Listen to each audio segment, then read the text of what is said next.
হাতের কত রকম রূপ হয়। কিছু স্নেহের সাথে আপনাকে স্পর্শ করে, তো কিছু প্রহার হিসেবে বর্ষিত হয়। কিছু বন্ধুত্বের নামে আপনার দিকে অগ্রসর হয়, তো কিছু শত্রুতার দিকে আপনাকে টেনে নিয়ে যায়।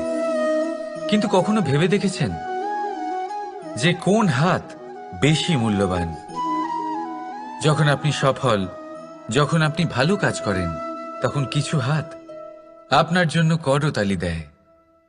আর কিছু হাত এমন হয় যা আপনার কাঁধ স্পর্শ করে যখন আপনি জীবনে সব থেকে অসফল হন, যখন আপনি ভেঙে পড়েন। তাই করতালি দেওয়া সেই হাত, আপনার প্রশংসা করা সেই হাত, তার থেকে অনেক বেশি দামি সেই হাত যা আপনাকে তখন আশ্বস্ত করে যখন আপনি এমন সময় কাটাচ্ছেন যা আমরা কেউ কাটাতে চাই না। সেটা আপনার সম্বল হয়ে ওঠে, আর এই সম্বলই আপনাকে জীবন অতিবাহিত করার শক্তি প্রদান করে। তাই একে অপরের সম্বল হয়ে থাকবেন, জীবনে সব সময় ভালো থাকবেন। রাধা রাধা।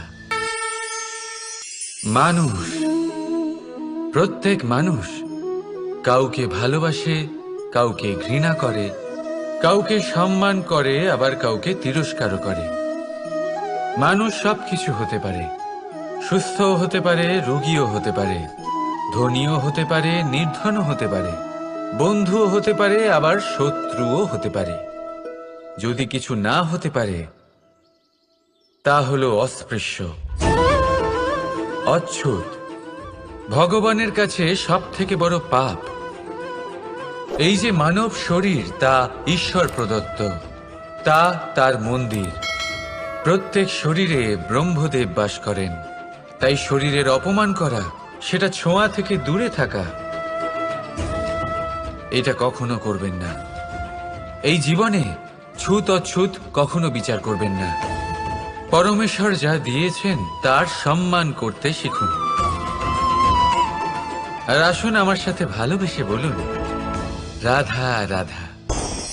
উপহার, উপহার কারোর জন্য বস্তু হতে পারে, তো কারোর জন্য অনুভূতি। কিন্তু এই উপহার সকলের ভালো লাগে। এবার যদি জিজ্ঞেস করা হয় যে উপহার কিরকম হওয়া উচিত, তাহলে কেউ বলবে যে উপহার এমন হওয়া উচিত যার সাথে আমরা সোনা রূপোর তুলনা করতে পারি। কেউ বলবে এমন উপহার হওয়া উচিত যা পেলে কারোর মন খুশি হয়ে ওঠে, সে আনন্দ উপভোগ করে। ব্যক্তি উপহার যা দিচ্ছে তা নির্ভর করছে তার আর্থিক অবস্থার উপরে। কিন্তু উপহার যাই হোক না কেন, তাতে একটা অনুভূতির অভাব কখনোই থাকা উচিত নয়। আর সেই অনুভূতি হলো ভালোবাসার অনুভূতি। তাই মনে রাখবেন, ভালোবাসার থেকে বড় উপহার আর কিছুই নেই। আর যদি ভালোবাসার এই উপহার আপনি লাভ করেন, তার থেকে বড় আর কোনো সম্মান নেই। রাধা রাধা। কখনো কোনো বাচ্চাকে দেখেছেন? কত কিছু ঘটতে থাকে তার জীবনে। শৈশব থেকে বেড়ে ওঠা অবধি অসংখ্য অনুভূতি অনুভব করে সে। কখনো পড়ে যায়, কখনো আহত হয়, কখনো জ্ঞান লাভ করে, কখনো কষ্ট সহ্য করে, তো কখনো আনন্দ উপভোগ করে। কিন্তু মনে রাখে সে শুধুমাত্র আনন্দের মুহূর্তগুলি। এবার শুধু একবার আপনার জীবনের প্রারম্ভের দিকে তাকিয়ে দেখুন, আপনার শৈশবে তাকিয়ে দেখুন। আপনি দেখবেন বেশিরভাগ যেসব স্মৃতি আপনার মনে আছে সেগুলি সমস্ত ভালো মুহূর্তের, খারাপ মুহূর্তের নয়। সেই জন্য শৈশব সব থেকে সুখী হয়, এতে নিশ্চিন্ত থাকা যায়। সেই জন্য আজ আপনি যতই বড় হয়ে উঠুন না কেন, খারাপ স্মৃতি, খারাপ ঘটনা সব ভুলে যাওয়ার চেষ্টা করুন। একবার খারাপ ঘটনা ভুলে যাওয়ার অনুভূতি আপনার হয়ে গেলে তখন মনে রাখবেন, যতই কঠিন পরিস্থিতির মুখোমুখি আপনাকে হতে হোক, তার মোকাবিলা করতে আপনি সক্ষম। রাধা রাধা। উৎসব, পুজো, পার্বণ আমাদের জীবনে উল্লাস ভরে দেয়। এবার দীপাবলির উৎসব এসেছে। আপনি কখনো ভেবেছেন যে এইসব উৎসব যেমন গুরু পূর্ণিমা, দোল, রাখি বন্ধন এইসব পূর্ণিমার দিনে অনুষ্ঠিত হয়, যখন চাঁদ আকাশে পুরোপুরিভাবে দেখা যায়। কিন্তু দীপাবলির এই শুভ উৎসব অনুষ্ঠিত হয় অমাবস্যার দিবসে। অমাবস্যা, যাকে আমরা অশুভ বলে মনে করি। কখনো ভেবে দেখেছেন কেন শ্রীরাম অমাবস্যার এই দিন বেঁচেছিলেন অযোধ্যায় ফেরার জন্য? একদিন পরে বা একদিন আগেও তো আসতে পারতেন উনি, কারণ উনি এই সংসারকে একটা বার্তা পৌঁছে দিতে চেয়েছিলেন যে মুহূর্ত নয়, কর্মই আসল। যদি আপনার কর্ম বড় হয়, শুভ হয়, তাহলে অমাবস্যার এই রাতকেও প্রদীপের সাহায্যে আলোকিত করা যেতে পারে। তাই সময় বিচার করা না করা আপনার সিদ্ধান্ত মাত্র, কিন্তু নিজের কর্মের বিচার করা আমার উপদেশ। রাধা রাধা। আসুন এই ছোট্ট গাছটা দেখুন। এই গাছ আমার কাছে অত্যন্ত প্রিয়। আমি এই গাছটাকে ভীষণ ভালোবাসি। এবার ভাবুন, এই ভালোবাসায় আমি ওকে দিনে যদি 6 বার জল দিই, তাহলে কি ওর বিকাশ ঠিক করে হবে? এটা কি ওর জন্য ভালো হবে? কখনোই নয়। এর শিকড় পচে যাবে, এর শিকড়ের জল গ্রহণ করার ক্ষমতা শেষ হয়ে যাবে। তাহলে কি করা দরকার? দরকার হলো একে সঠিক মাত্রায় জল দেওয়া। দরকার হলো সঠিক সময় অন্তর তাকে জল দেওয়া। দরকার হলো একে সূর্যের তাপও সহ্য করতে হবে। দরকার হলো প্রতিটা কাজ যেন পরিমাণ মতো হয়। এবারে এই ভুল বেশিরভাগ মাতাপিতাই করে ফেলেন। নিজের সন্তানকে এতটাই ভালোবেসে ফেলেন, আর তাতে সন্তানের প্রতিটা ইচ্ছে পূরণ করেন। তারা প্রত্যেকটা জিনিস তাদের দেন, প্রতিবার তাই করেন। আর এইভাবে সন্তানের বিকাশে নিজেই বাধা হয়ে ওঠেন। এরকম করবেন না। এই যাত্রা আপনার সন্তানের। এই যাত্রায় আপনার সন্তানকে অনেক কিছু শিখতে হবে। নিজের ক্ষমতায় কাজ করতে হবে তাদের। করতে দিন। একটা অত্যন্ত গুরুত্বপূর্ণ কথা বলবো আপনাদের, তা আপনারা মনে রাখবেন। প্রেম আর শত্রুতা অধিক হয় তাহলে তা ক্ষতিকর। প্রতিটা বিষয়ে সমতা বজায় রাখুন। আর আমার সাথে ভালোবেসে বলুন, রাধা রাধা। পাদুকা, খড়ম আমাদের জীবনে কতটা গুরুত্বপূর্ণ হয়। যখনই আমরা এটা পায়ে পড়ে হাঁটি, এটা আমাদের রক্ষা করে কাঁটা থেকে, ছোট পাথর থেকে। এটা আমাদের সুরক্ষিত রাখে। কিন্তু যদি এটাকেই আমরা অন্য দৃষ্টিভঙ্গি দিয়ে দেখি, তাহলে এই পাদুকার জন্যই হাঁটার সময় পেছন থেকে আমাদের পায়ে কাদা লেগে যায়। এরকম মানুষও আমাদের জীবনে থাকে, যে থাকে তো আমাদের সাথেই, কিন্তু এরাই আমাদের পিঠ পিছে কাদা ছোড়ে। এবার হাঁটার সময় যখন আপনার পায়ে কাদা লাগে আপনার পাদুকার জন্য, আপনার নজর সেদিকে থাকে না। আপনার নজর থাকে সামনের দিকে, কারণ সেটাই আপনার লক্ষ্য, সেটাই আপনার পথ, আর সেটাই আপনার করা উচিত। তাই মনে রাখবেন, আপনার পা ধরে সেই টানতে পারে যে আপনার পেছনে রয়েছে, আর আপনার নজর সেখানে নয়। সবসময় সামনে নিজের লক্ষ্যে থাকা উচিত। প্রতি মুহূর্তে নিজের লক্ষ্যের দিকে তাকিয়ে থাকুন। সবসময় জীবনের সামনে এগোতে থাকুন। আর রাধা রাধা। মানুষ এক সামাজিক প্রাণী। সমাজে ঘোরাফেরা করে, অন্য মানুষ খুঁজে বেড়ায়, সম্পর্ক তৈরি করে, সেটাকে গড়ে তোলে, সুখ দান করে, সুখ লাভ করে, নিজের দুঃখকে কম করে। কিন্তু একটা জিনিস সে বোঝে না, কোন ব্যক্তি আপন আর কোন ব্যক্তি পর। দেখুন, আপন সে নয় যে সুখের সময় আপনার সাথে থাকে। আপন সে যে দুঃখের সময়ে শুরু থেকে শেষ অবধি আপনার সঙ্গে থাকে। তাই খেয়াল রাখবেন, সুখের সময় যে আপনার সাথে থাকে তারা সেই ব্যক্তিগণ যাদের আপনি পছন্দ করেন।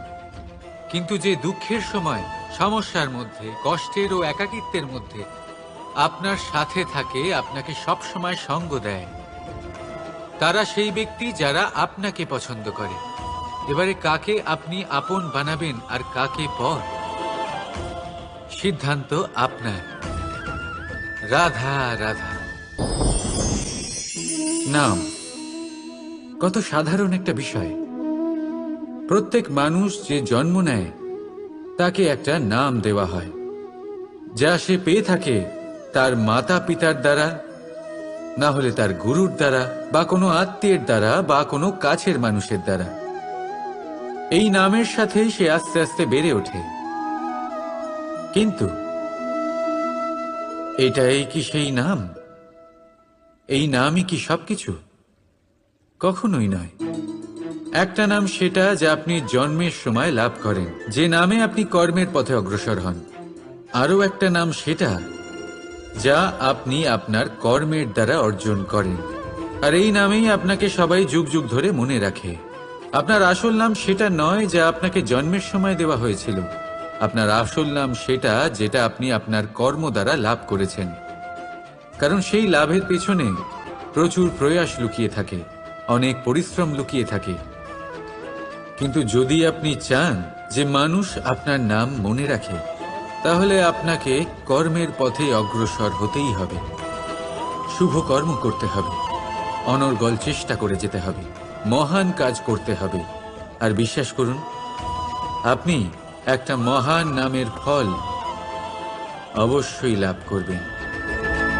রাধা রাধা। চিন্তা। সবাই বলে চিন্তা করা উচিত নয়, কিন্তু চিন্তা সবাই করে। যিনি বৃদ্ধ ব্যক্তি হন, তিনি নিজের অতীতের সাথে বর্তমানের তুলনা করে চিন্তিত থাকেন। একজন যুবক ব্যক্তি ভবিষ্যতের বিষয় চিন্তা করে, নিজের লক্ষ্য কিভাবে পূরণ করা যায় সেই চিন্তায় মগ্ন থাকে। শুধু একজন বালকের না তো তার ভবিষ্যতের চিন্তা থাকে, আর না অতীতের দুঃখ থাকে। আর এরকম কেন? কারণ সে শুধুমাত্র বর্তমান নিয়ে ভাবে, আর তাই সে সব থেকে বেশি সুখী।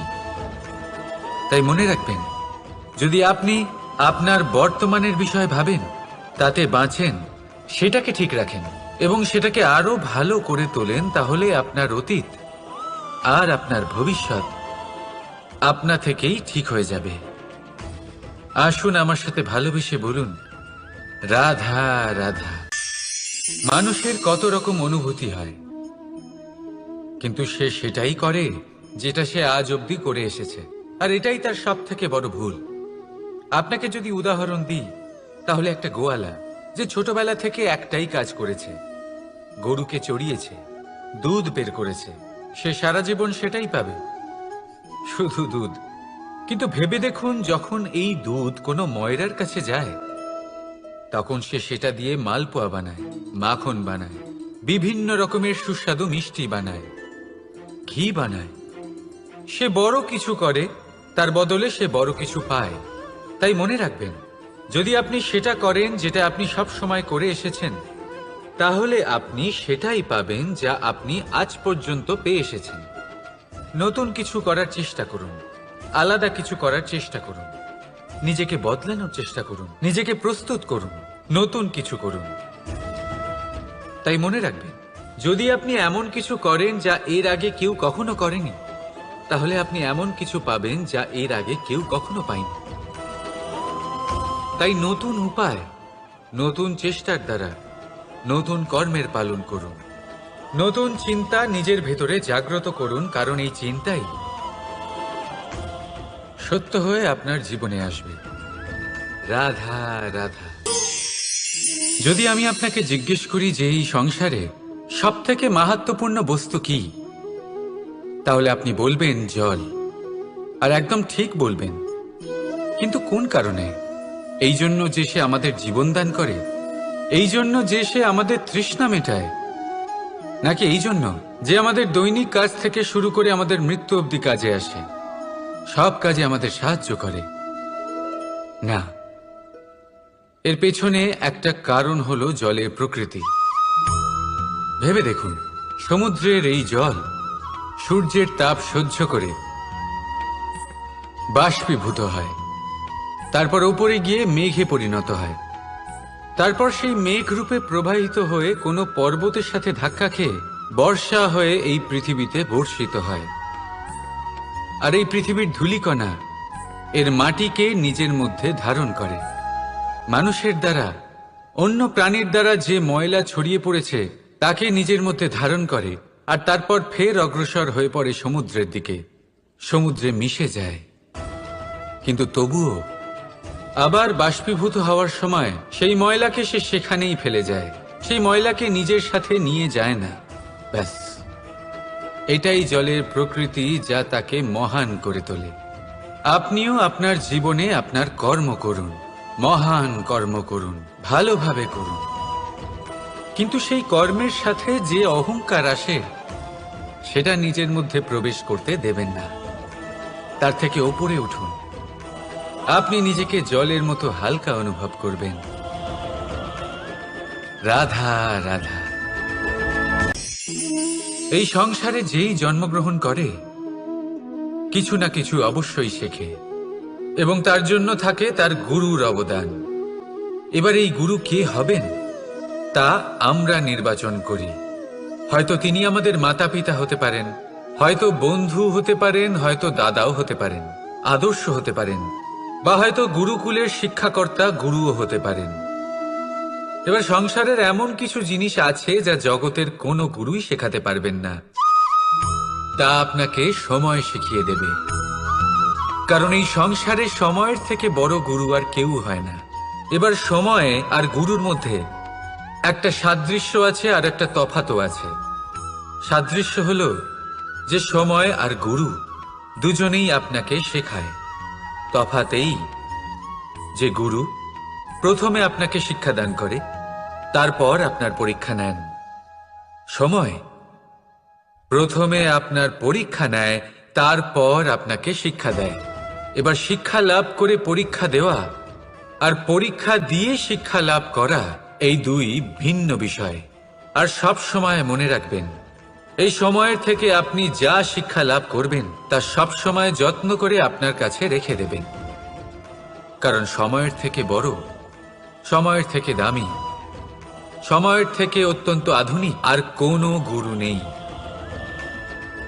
রাধা রাধা। প্রেম আর চাওয়া একই মনে হয়, তাই না? কিন্তু আসলে এরা আলাদা। এদের মধ্যে অনেক তফাৎ আছে। দেখতে গেলে প্রেম আর চাওয়া কখনোই এক হতে পারে না। এবার যদি আপনাকে আমি এক উদাহরণ দিই, যদি আপনি এই ফুলকে চান, তাহলে আপনি এটাকে তার ডাল থেকে ছিঁড়ে আপনার কাছে রেখে দেবেন। কিন্তু যদি আপনি একে ভালোবাসেন, তাহলে আপনি প্রতিদিন এসে এটার শিকড়ে জল দেবেন, যাতে সে আরো প্রস্ফুটিত হয়। শুধু এটাই তফাৎ চাওয়া আর প্রেমের মধ্যে। চাওয়া স্বার্থ হয়ে ওঠে, যেখানে প্রেম প্রেম পরমার্থ হয়ে ওঠে। তাই কাউকে না চেয়ে ভালোবাসুন, জীবন ধন্য হয়ে উঠবে। রাধা রাধা। এই বস্ত্র দেখছেন আপনি? এর কারুকার্য, এর রং, এর সৌন্দর্য কতটা মনোরম, কত স্বচ্ছ, কত নিপুণ এই কারুকার্য। এবার এটাকে আমরা একটু ভেতর থেকে দেখি।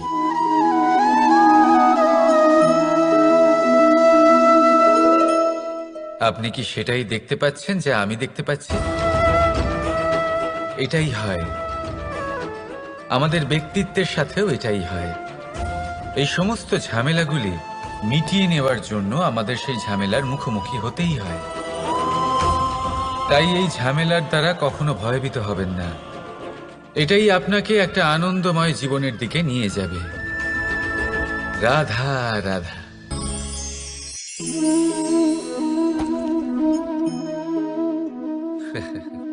আপনি কি কখনো কোনো গাছের গায়ে পাথর ছুঁড়ে মেরেছেন? আজ না হোক, ছোটবেলায় কখনো না কখনো নিশ্চয়ই ছুঁড়েছেন। এখনো বাচ্চারা সেটাই করে থাকে। কিন্তু আপনি কি কখনো ভেবে দেখেছেন যে কেন সেই গাছের ওপরই পাথর ছুঁড়ে মারা হয় যাতে ফল থাকে? কোনো সাধারণ বা ফলবিহীন গাছের ওপর এত পাথর কেন ছোড়া হয় না? কারণ খুবই সহজ। আমরা ফল খেতে চাই, আর সেটা পারার জন্য আমরা পাথর ছুঁড়ে সেগুলিকে প্রাপ্ত করার চেষ্টা করি। আর অন্যদিকে সেই গাছ এই পাথরের রূপে বিরোধিতা সহ্য করে, তবুও সেখানেই দাঁড়িয়ে থাকে যেখানে তার অবস্থান। সেই ফল আমাদের দিতে থাকে যা সর্বদা আমাদের দিয়ে এসেছে, আর সেই জন্যই সে আমাদের কাছে মূল্যবান।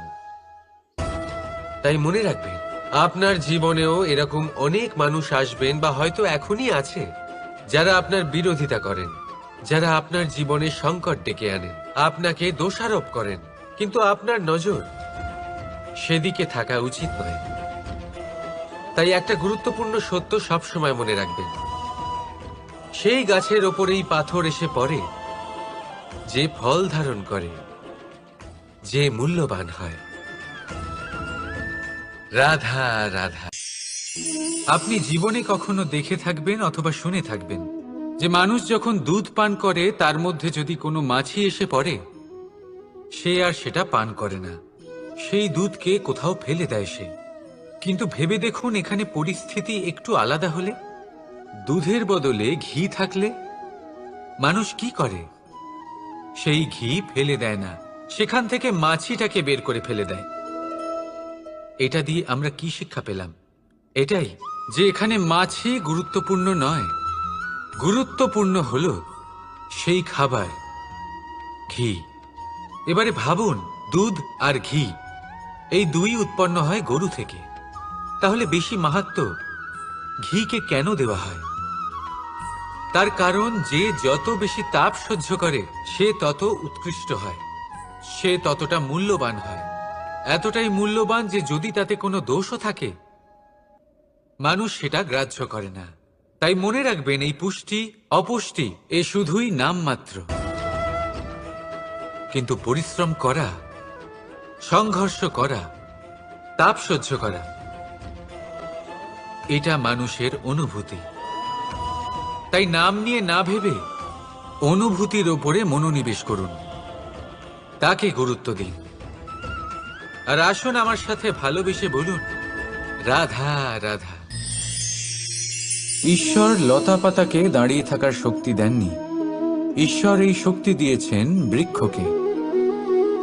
এই লতা পাতা বৃক্ষের সাহায্যে দাঁড়িয়ে থাকে, তাতেই বিকশিত হয়। এবার এই লতা পাতা দুই ধরনের হয়। প্রথম সে যে এই বৃক্ষতে বিকশিত হয়, ফুল ফুটিয়ে তোলে, নিজেকেও সুন্দর বানায়, বৃক্ষকেও সুন্দর বানিয়ে তোলে। দ্বিতীয় সে যে বৃক্ষকে পুরোপুরি শুকিয়ে দেয়, তার প্রাণ শক্তি তার থেকে কেড়ে নেয়, আর শেষে নিজেও ধ্বংস হয়ে যায়।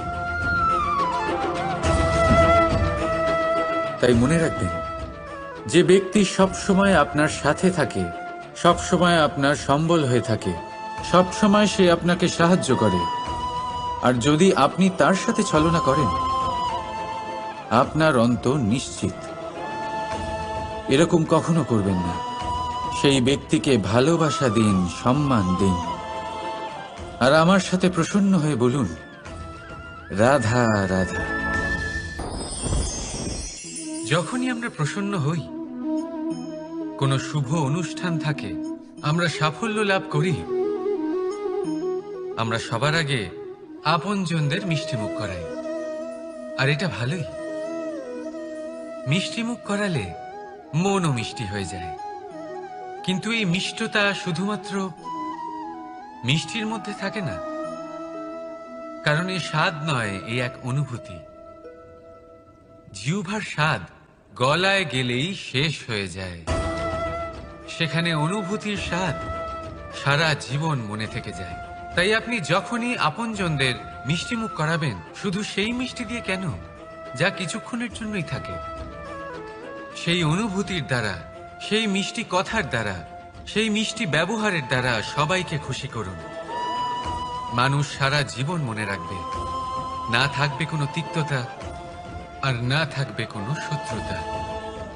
দেখবেন, এইভাবেই আপনি আরো একটা সুযোগ পেয়ে যাবেন মিষ্টি মুখ করার। রাধা রাধা। আপনি এটা দেখতে পাচ্ছেন? আপনি নিশ্চয়ই ভাবছেন এটা জট কি করে বাঁধলো। তার কারণ এই হলো, আমি এই সুতো ঠিক করে গুছিয়ে রাখতে পারিনি। এটা দুটো দিক একসাথে জড়িয়ে গেছে, আস্তে আস্তে পুরোটা জড়িয়ে গেল, আর তারপর দেখুন এমন একটা জট পেকে আছে যে আমি কিছুতেই বুঝতে পারছি না এটাকে খুলবো কিভাবে। তাই মনে রাখবেন, যদি কোনো লম্বা সুতোকে ঠিক করে গুছিয়ে না রাখেন তাহলে সেটা জড়িয়ে যাবে। এইভাবেই আমাদের জীবনে আমাদের জিহ্বা, আমাদের কথা, যদি এই জিহ্বা আপনারা সামলে না রাখতে পারেন তাহলে শুধুমাত্র কষ্ট পাবেন। তাই নিজের শব্দ এর ওপরে নিয়ন্ত্রণ রাখুন, সর্বদাই ভালো হবে। আর আসুন আমার সাথে ভালোবেসে বলুন, রাধা রাধা। সমুদ্র মন্থন, আমরা সবাই জানি এ কিভাবে হয়েছিল। এই মন্থন থেকে কি কি পাওয়া গেছিল? অসংখ্য রত্ন পাওয়া গেছিল, বিষ পাওয়া গেছিল, অমৃত পাওয়া গেছিল। ঠিক সেইভাবেই আমাদের ভেতরেও একটা বিশাল সমুদ্র রয়েছে, যাকে আমরা নাম দিয়েছি মন। যদি এই মনের মন্থন করা হয় তাহলে এই মন থেকে বিষও বেরোতে পারে আর অমৃতও বেরোতে পারে। তাই মনে রাখবেন, আপনার যে এই জিহ্বা রয়েছে তা বিষও নির্গত করতে পারে, আবার অমৃত, খারাপ কিছুও করতে পারে, যদিও আপনার মনস্কামনা খারাপ নাও হয়। তাই সবসময় যখন আপনার মুখ থেকে শব্দ উচ্চারণ করবেন, এই মনের মন্থন করে তা করুন। আর আমার সাথে ভালোবেসে বলুন, রাধা রাধা। এই ডাল দেখুন, এই সুন্দর পুষ্প দেখুন। এই ডালের সৌন্দর্য হলো এই পুষ্প, আর এই পুষ্পের মেরুদণ্ড হলো এই ডাল। এবার কল্পনা করুন, যদি এই ডাল থেকে এই পুষ্পকে ছিঁড়ে নেওয়া হয়, তাহলে আপনি যাই করুন না কেন পুনরায় জোড়া লাগাতে পারবেন না। এবার যদি এটা আমাদের জীবনে হয়, আমাদের মানুষের, আমরা যদি কিছু পাই তাহলে সেটা সুরক্ষিত রাখি, আর যদি সেটা হারিয়ে ফেলি তাহলে দুঃখে জর্জরিত হই। এবার ফিরে আসি প্রকৃতির কথায়। দেখা যাক প্রকৃতি আমাদের কি শেখায়। এবার যদি এই পুষ্প এই ডালটা থেকে ছিঁড়ে যায়, আর যদি এই ডাল সবল থাকে, তাহলে কিছুদিন পরেই এই ডালে আবার নতুন ফুল ফুটবে। এবার এটা আমাদের জীবনেও ঘটবে, নিশ্চয়ই ঘটবে। সেটাই প্রকৃতি। সেই জন্য জীবনে আপনি যা হারিয়েছেন সেটার বিষয় না ভেবে, যা ফেলে এসেছেন তার বিষয় না চিন্তা করে, ভবিষ্যতে যা আপনি যত্ন করে রাখতে পারবেন, সাবধানে রাখতে পারবেন, সেগুলির প্রতি একাগ্র হন। বিশ্বাস করুন, এই মনরূপী ডালের ওপর সুখের ফুল সব সময় ফুটবে। রাধা রাধা। বৃক্ষের বীজ একটা সর্ষের দানার থেকেও ছোট হয়, কিন্তু যখন এটা বড় হয় তখন একটা বট গাছের মতো বৃহৎ আর মহান হয়ে ওঠে। গঙ্গা নদী, এর প্রারম্ভ হয় একটা ছোট্ট আর সরু স্রোত দিয়ে, তারপর সেটা বড় ধারায় বদলে যায়, তারপর সেটা নদীতে বদলে যায়, আর তারপর মহানদীতে পরিবর্তিত হয়। আপনি কি বুঝতে পারছেন যা আমি আপনাকে বোঝানোর চেষ্টা করে চলেছি? আমি আপনাকে বোঝাতে চাইছি যে প্রারম্ভ করার জন্য মহান হওয়ার কোনো প্রয়োজন নেই, কিন্তু হ্যাঁ, মহান হওয়ার জন্য প্রারম্ভ করা অত্যন্ত প্রয়োজনীয়। তাই শুরু করুন। আপনার ক্ষুদ্র এই প্রারম্ভ আপনার জন্য বৃহৎ হয়ে উঠতে পারে। শুরু করেই দেখুন না, আপনার গন্তব্য আপনার জন্য অপেক্ষা করে আছে। রাধা রাধা। মানুষ কতটা শক্তিশালী হয়, তার কতটা সামর্থ্য রয়েছে, সে কতটা প্রতিভাশালী হয়, এটা হয়তো বলার কোনো দরকারই নেই। আজকের দিনে সবাই জানে যে মানুষ কি না করতে পারে। মানুষ চাইলে সব কিছু করতে পারে। মানুষ যদি চায় মাছের মতো জলে সাঁতার কাটতে পারে, মানুষ যদি চায় হিমালয়ের মাথা নত করতে পারে, মানুষ যদি চায় সমুদ্র থেকে মুক্ত সংগ্রহ করতে পারে, মানুষ যদি চায় তাহলে আকাশের পাখির মতো বিচরণ করতে পারে।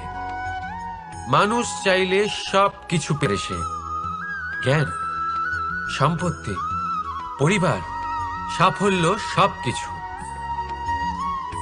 যদি কিছু থাকে যেটা সে গ্রহণ করতে চায় না, সেটা হলো তার দোষ, তার ভুল। মানুষ এসব কখনো গ্রহণ করতে চায় না, কিন্তু যেদিন মানুষ তার দোষ বুঝতে পারবে, নিজের ভুল বুঝতে পারবে, সেটা স্বীকার করতে পারবে আর সেটা ঠিক করার পথে অগ্রসর হবে, তাতে সে সফলও হবে, সেদিন সে প্রকৃত রূপে মানুষ বলে গণ্য হবে। সেদিন সে মুক্তি লাভ করবে। ভুল সবাই করে, দোষ সকলের মধ্যে থাকে। সেটা গ্রহণ করুন, তা সংশোধন করার চেষ্টা করুন, জীবনে এগিয়ে যেতে পারবেন। আর আমার সাথে ভালোবেসে বলুন, রাধা রাধা। ধন আর মানুষের মনের মধ্যে একটা সম্পর্ক রয়েছে। সেই একই সম্পর্ক রয়েছে সুযোগ আর প্রয়াসের মধ্যে। মানুষ বলে, যদি আমি একটু ধন লাভ করি তাহলে আমি কিছু করতে পারি। ধন বলে, যদি তুই কিছু করিস তবে তোর কাছে আমি আসব। মানুষ বলে, আমি কোনো সুযোগ পেলে তবেই তো চেষ্টা করব। আর সুযোগ বলে, তুই প্রয়াস কর তবেই তো আমি দেখা দেব। সবসময় জীবনে সেই কামনা করবেন না যা আপনি অন্য কারোর থেকে বা এই সংসারের থেকে নিয়তির সাহায্যে পেতে পারেন। মনোসংযোগ করুন নিজের কর্মের ওপর, মনোসংযোগ করুন তার ওপর যা আপনার হাতে আছে। অনবরত চেষ্টা করুন, না কোনো আশা করে, না কোনো আকাঙ্ক্ষা নিয়ে। আর তারপর এই জীবনকে দেখুন, সে সফলতা হোক বা সুখ, সে ধন হোক বা হোক সুযোগ, সব নিজে থেকেই আপনার কাছে আসবে। রাধা রাধা। এটা দেখতে পাচ্ছেন? আপনি নিশ্চয়ই জানেন এটা কি। এটা বড়ই বিচিত্র এক বস্তু। এটা হলো কয়লা। আমি একে বিচিত্র এই কারণে বলছি, ভেবে দেখুন, যদি এটা গরম হয় আর আপনি এটাকে ধরে ফেলেন, এটা আপনার হাত পুড়িয়ে ফেলবে। আর যদি এটা ঠান্ডা হয় আর আপনি এটা ধরেন, তাহলে এটা আপনার হাতে কালি লাগিয়ে দেবে। অর্থাৎ যে কোনো পরিস্থিতিতেই, যে কোনো রূপেই থাকুক না কেন, গরম হোক অথবা ঠান্ডা, এটা কোনো না কোনো ভাবে আপনার ক্ষতি অবশ্যই করবে। এরকমই হয় খারাপ মানুষজন, বদসঙ্গ, ঠিক কয়লার মতো। আপনি যদি কিছু নাও করেন, যাই হয়ে যাক, এরা যদি আপনার কাছে থাকে, তাহলে কোনো না কোনো ভাবে জীবনে আপনার কোনো না কোনো ক্ষতি অবশ্যই হবে। তাই নিজের জীবনে সবসময় সঙ্গতের নির্ণয়ে অত্যন্ত ভেবেচিন্তে করবেন। রাধা রাধা। হাতের কত রকম রূপ হয়। কিছু স্নেহের সাথে আপনাকে স্পর্শ করে, তো কিছু প্রহার হিসেবে বর্ষিত হয়।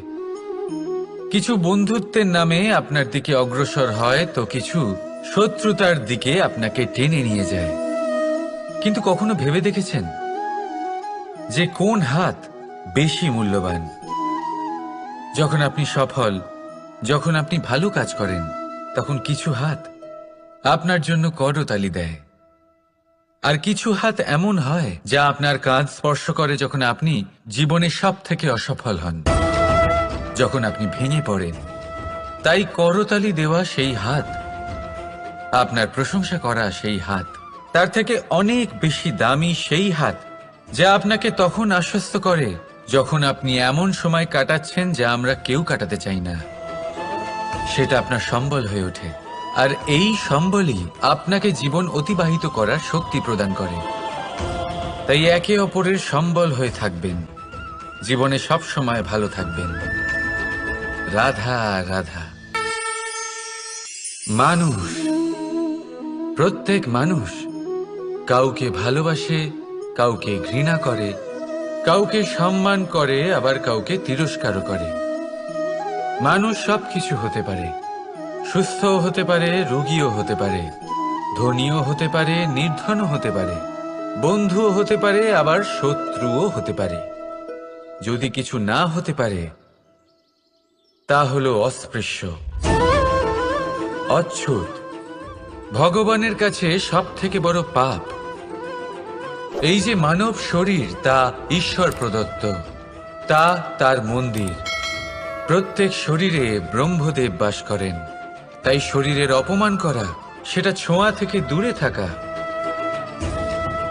এটা কখনো করবেন না। এই জীবনে ছুত অছুত কখনো বিচার করবেন না। পরমেশ্বর যা দিয়েছেন তার সম্মান করতে শিখুন। আর আসুন আমার সাথে ভালোবেসে বলুন, রাধা রাধা। উপহার, উপহার কারোর জন্য বস্তু হতে পারে, তো কারোর জন্য অনুভূতি। কিন্তু এই উপহার সকলের ভালো লাগে। এবার যদি জিজ্ঞেস করা হয় যে উপহার কিরকম হওয়া উচিত, তাহলে কেউ বলবে যে উপহার এমন হওয়া উচিত যার সাথে আমরা সোনা রূপোর তুলনা করতে পারি। কেউ বলবে এমন উপহার হওয়া উচিত যা পেলে কারোর মন খুশি হয়ে ওঠে, সে আনন্দ উপভোগ করে। ব্যক্তি উপহার যা দিচ্ছে তা নির্ভর করছে তার আর্থিক অবস্থার উপরে। কিন্তু উপহার যাই হোক না কেন, তাতে একটা অনুভূতির অভাব কখনোই থাকা উচিত নয়। আর সেই অনুভূতি হলো ভালোবাসার অনুভূতি। তাই মনে রাখবেন, ভালোবাসার থেকে বড় উপহার আর কিছুই নেই। আর যদি ভালোবাসার এই উপহার আপনি লাভ করেন, তার থেকে বড় আর কোনো সম্মান নেই। রাধা রাধা। কখনো কোনো বাচ্চাকে দেখেছেন? কত কিছু ঘটতে থাকে তার জীবনে। শৈশব থেকে বেড়ে ওঠা অবধি অসংখ্য অনুভূতি অনুভব করে সে। কখনো পড়ে যায়, কখনো আহত হয়, কখনো জ্ঞান লাভ করে, কখনো কষ্ট সহ্য করে, তো কখনো আনন্দ উপভোগ করে। কিন্তু মনে রাখে সে শুধুমাত্র আনন্দের মুহূর্তগুলি। এবার শুধু একবার আপনার জীবনের প্রারম্ভের দিকে তাকিয়ে দেখুন, আপনার শৈশবে তাকিয়ে দেখুন। আপনি দেখবেন বেশিরভাগ যেসব স্মৃতি আপনার মনে আছে সেগুলি সমস্ত ভালো মুহূর্তের, খারাপ মুহূর্তের নয়। সেই জন্য শৈশব সব থেকে সুখী হয়, এতে নিশ্চিন্ত থাকা যায়। সেই জন্য আজ আপনি যতই বড় হয়ে উঠুন না কেন, খারাপ স্মৃতি, খারাপ ঘটনা সব ভুলে যাওয়ার চেষ্টা করুন। একবার খারাপ ঘটনা ভুলে যাওয়ার অনুভূতি আপনার হয়ে গেলে তখন মনে রাখবেন, যতই কঠিন পরিস্থিতির মুখোমুখি আপনাকে হতে হোক, তার মোকাবিলা করতে আপনি সক্ষম। রাধা রাধা। উৎসব, পুজো, পার্বণ আমাদের জীবনে উল্লাস ভরে দেয়। এবার দীপাবলির উৎসব এসেছে। আপনি কখনো ভেবেছেন যে এইসব উৎসব যেমন গুরু পূর্ণিমা, দোল, রাখি বন্ধন, এইসব পূর্ণিমার দিনে অনুষ্ঠিত হয়, যখন চাঁদ আকাশে পুরোপুরিভাবে দেখা যায়। কিন্তু দীপাবলির এই শুভ উৎসব অনুষ্ঠিত হয় অমাবস্যার দিবসে। অমাবস্যা, যাকে আমরা অশুভ বলে মনে করি। কখনো ভেবে দেখেছেন কেন শ্রীরাম অমাবস্যার এই দিন বেছেছিলেন অযোধ্যায় ফেরার জন্য? একদিন পরে বা একদিন আগেও তো আসতে পারতেন উনি, কারণ উনি এই সংসারকে একটা বার্তা পৌঁছে দিতে চেয়েছিলেন যে মুহূর্ত নয়, কর্মই আসল। যদি আপনার কর্ম বড় হয়, শুভ হয়, তাহলে অমাবস্যার এই রাতকেও প্রদীপের সাহায্যে আলোকিত করা যেতে পারে। তাই সময় বিচার করা না করা আপনার সিদ্ধান্ত মাত্র, কিন্তু নিজের কর্মের বিচার করা আমার উপদেশ। রাধা রাধা।